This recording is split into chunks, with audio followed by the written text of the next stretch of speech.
Hello mga Lods! Welcome back to my channel. So nandito na naman tayo ulit para sisilip sa Social Blade website. Isang public website na kahit sino pwede makapag-open para malaman kung magkano na ang estimated salary ng ating mga iniidolong YouTuber, vlogger, or influencer.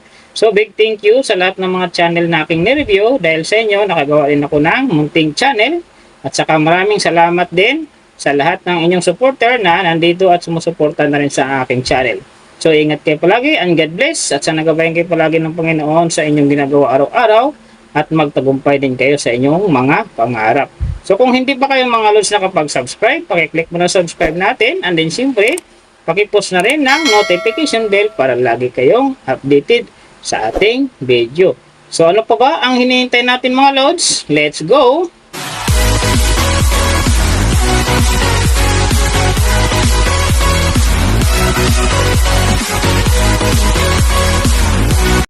So mga Lods, yung sisilipin naman nating estimated salary ngayon walang iba kundi kay Langga Rachel.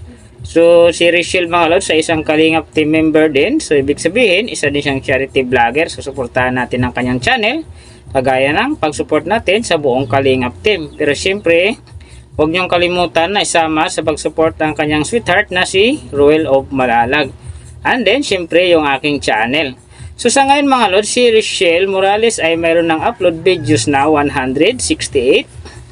And then mayroon na rin siyang subscriber na 205,000.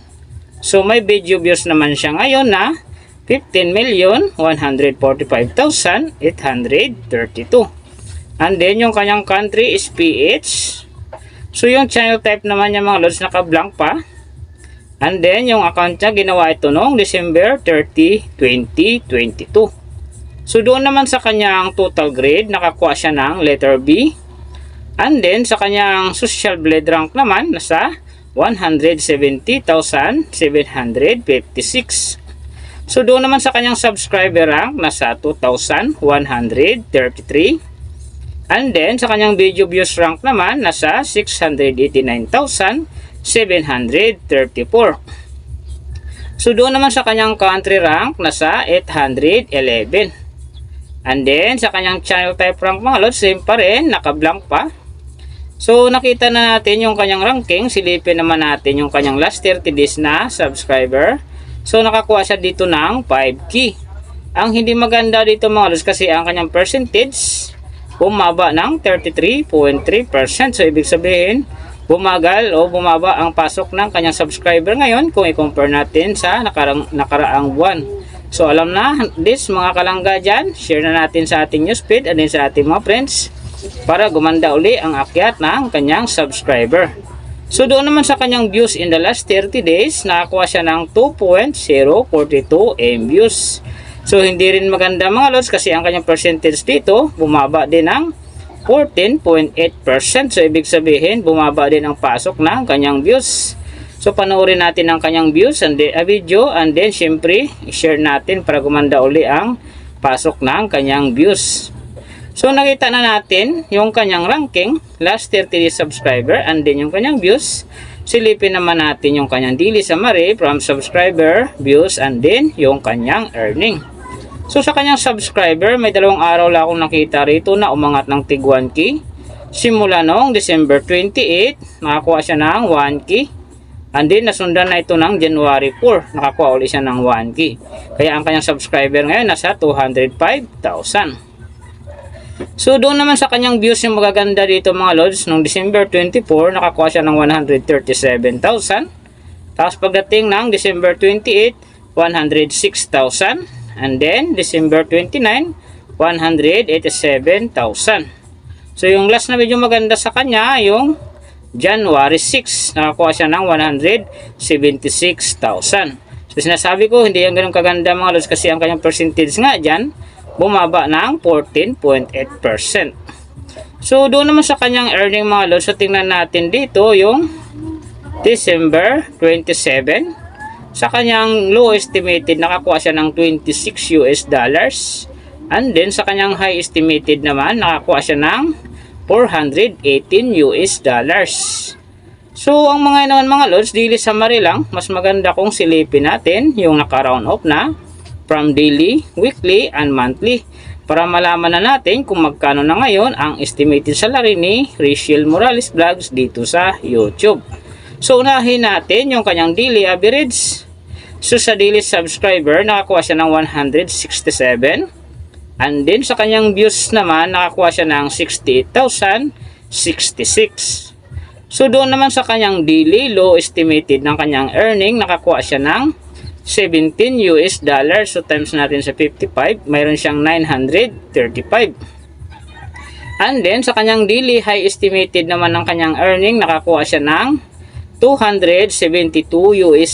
So times natin sa 55, mayroon siyang 14,960. So yan mga lods ang kanyang daily average. So pupunta naman tayo sa kanyang weekly average.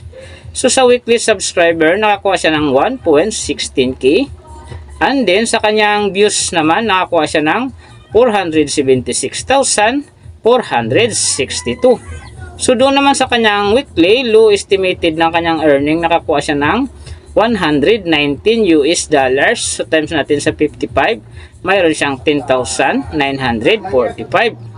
And then sa kanyang weekly high estimated naman ng kanyang earning nakakuha siya ng $1,900. So times natin sa 55, mayroon siyang 104,500. So yan naman mga lods ang kanyang weekly average. So pupunta naman tayo sa kanyang monthly average. So sa monthly subscriber nakakuha siya ng 5k.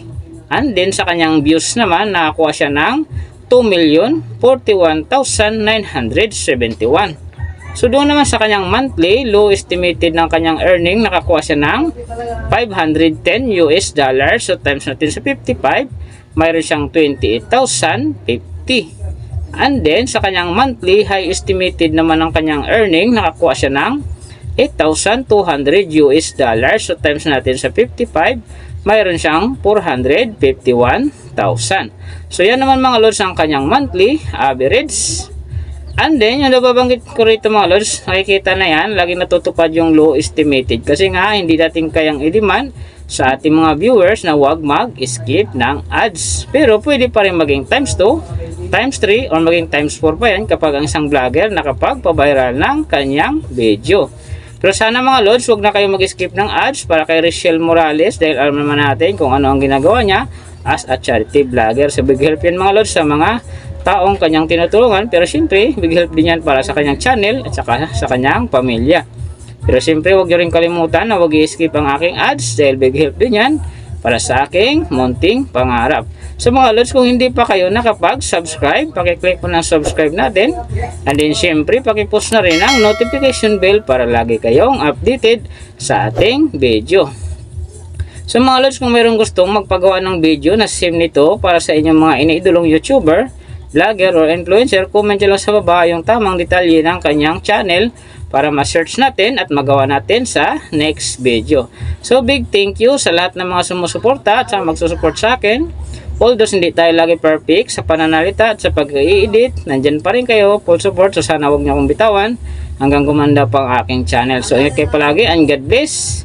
At sana gabayan kayo palagi ng Panginoon sa inyong ginagawa araw-araw at magtagumpay rin kayo sa inyong mga pangarap. So hanggang dito na lang. See you on my next video.